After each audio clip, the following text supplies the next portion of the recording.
Assalamualaikum warahmatullahi wabarakatuh. Halo guys, di sini kami dari kelompok 5 kelas 1B akan menunjukkan hasil observasi kami tentang isu dan permasalahan anak usia dini di Taman Kanak-kanak Salsabila.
Menangani anak-anak tersebut.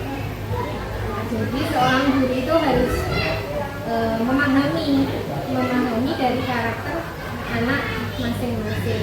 Jadi kami sebelum PPDB itu saya melihat dulu anaknya seperti apa kondisinya, terus apakah sudah mandiri, apakah masih ketergantungan sama orang tua, seperti itu. Jadi nanti kalau pas saat PPDB itu kita tahu karakter anaknya, jadi untuk memulai KBM itu insya Allah dari guru itu sudah tahu bagaimana harus menangani anak tersebut. Kan banyak sekali anak yang sudah mandiri itu gampang dikondisikan. Sementara kalau anak yang masih istilahnya belum mandiri, istilah Jawanya itu masih mbok-mboken. Nah, seperti itu saya mengkondisikan kalau melihat anaknya dulu. Kalau anaknya memang betul-betul belum bisa berpisah dengan orang tua, bisa pas awal semester itu orang tuanya kami ajak masuk dulu. Puji bertanya. Ya. Pelajaran pertama apa yang diberikan ke anak-anak? Pelajaran untuk pertama kali ya Mas, untuk tingkat usia PAUD ya. Untuk pelajaran yang pertama. Kalau di lembaga kami Pak Mas ya. Kalau di lembaga kami biasanya Mas, saya lebih mengutamakan ke itu karakter, terus akhlak. Nah itu yang saya ajarkan dulu. Karena apa? Dari dini, kalau tidak diajarkan akhlak dan karakter, itu takutnya nanti kalau lebih dewasa lebih sulit untuk mengajarkannya. Jadi melalui pembiasaan, contohnya mau berangkat sekolah dari awal masuk itu anak harus bersalaman dulu ke orang tuanya, minta izin. Terus yang kedua, saling dengan guru, membiasakan mengucap salam. Nah, itu yang kedua, ke guru. Terus anak belajar berdisiplin untuk menaruh sesuatu. Nah, jadi sahabat anak itu bisa menaruh tempat tasnya harus ditaruh di mana, sepatunya itu harus ditaruh mana, nah, seperti Jadi pembiasaan-pembiasaan yang sudah dicontohkan seperti itu nanti kalau tidak dijalankan dari dini, tidak dibiasakan, sulit kalau sudah dewasa. Jadi untuk pembelajaran di lembaga kami seperti itu. Kalau ada anak yang tidak baik dengan anak satu dengan yang lain, saya biasakan untuk saling memaafkan, terus mengucap tolong apabila minta bantuan ke gurunya. Nah, jadi untuk pembelajaran awal itu biasanya saya seperti yang saya ajarkan itu seperti itu, pembiasaan akhlak dan karakter. Jadi supaya nanti anak-anak walaupun di rumah dan di sekolah itu bisa menerapkan.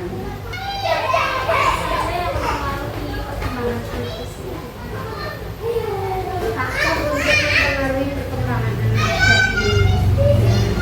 Di satu sisi untuk perkembangan anak usia dini itu kita lihat dulu dalam aspeknya dulu. Perkembangan usia dini itu ada aspek bahasa untuk PAUD, bahasa, kognitif, terus akhlak itu, terus sains, terus motorik halus, motorik kasar. Nah, seperti itu kita lihat tadi yang sudah dibilangkan waktu untuk mengajarkan itu ya. Nah, perkembangannya saya tambahi seperti itu. Sebabnya kita lihat dari kita memberikan materi atau permainan ke anak harus sesuai dengan usianya. Contohnya kalau motorik halus, nah seperti di usia kelas KB seperti itu perkembangan anak beda. Ada yang sudah seimbang dengan tubuhnya dilihat dari motorik kasarnya, bahkan ada juga anak yang belum bisa lompat seperti itu.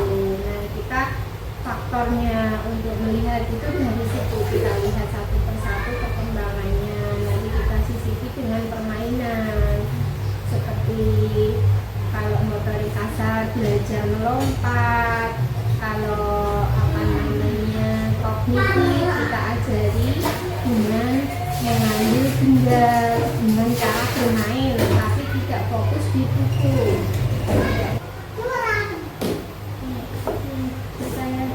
Pertanyaan selanjutnya, apa saja tanda-tanda jika seorang anak mengalami keterlambatan perkembangan? Untuk mengalami keterlambatan, tanda-tandanya biasanya kalau anak yang mengalami keterlambatan itu tandanya sulit untuk mencerna, Mbak. Mencerna. Nah, seperti apa ya? Kayak seperti dipanggil itu Mas Hasan. Nah, ini langsung mulai. Ada anak Mas Hasan. Mas Hasan. Mas Hasan. 5 kali baru tahu. Nah, seperti itu. Saya mengalami itu juga. Saya sudah mengalami anak yang seperti itu. Ternyata apa?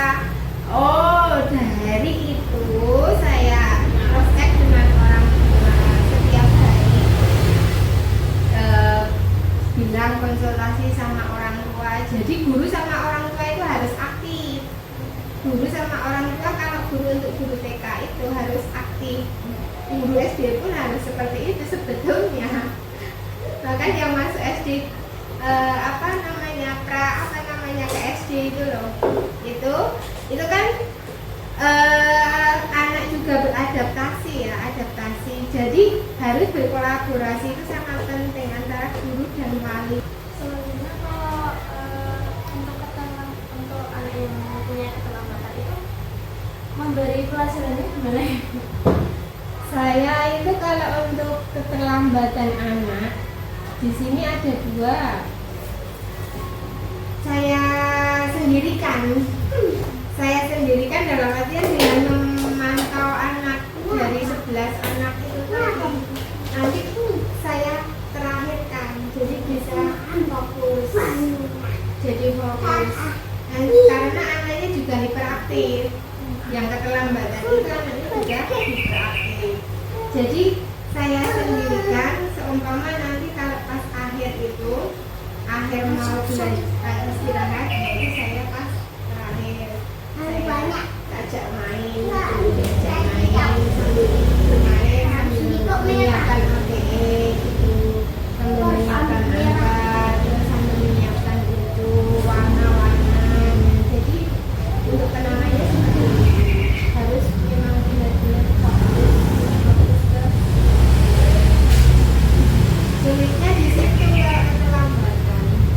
Jadi nanti kalau pas membaca itu ya harus benar-benar menyiapkan beberapa macam perangkat untuk belajar.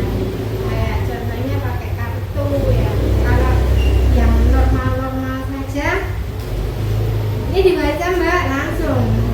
Kan dari itu udah mulai ba, dua huruf, baca. Nah itu langsung.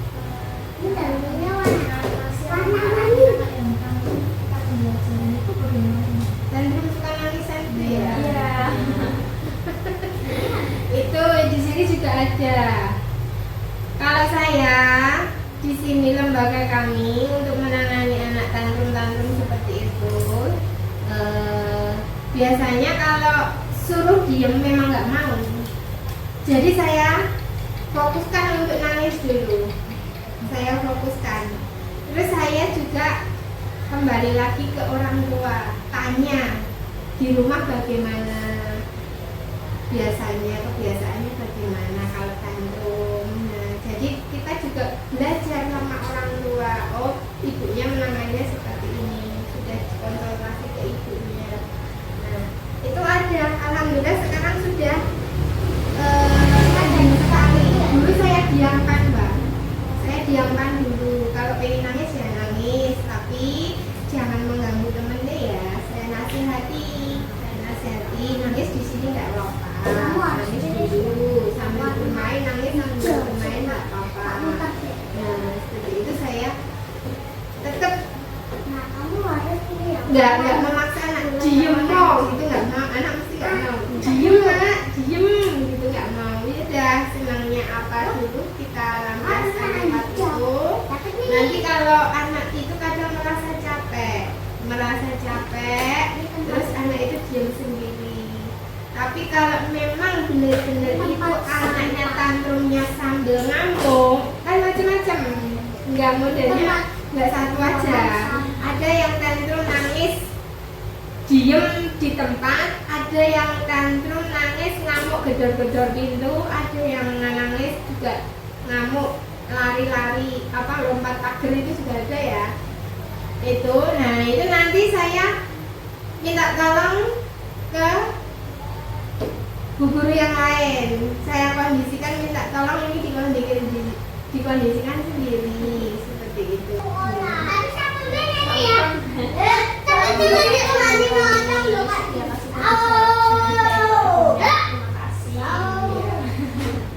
Kalau ini saya ada kurangnya, mungkin dari saya ya sendiri ya.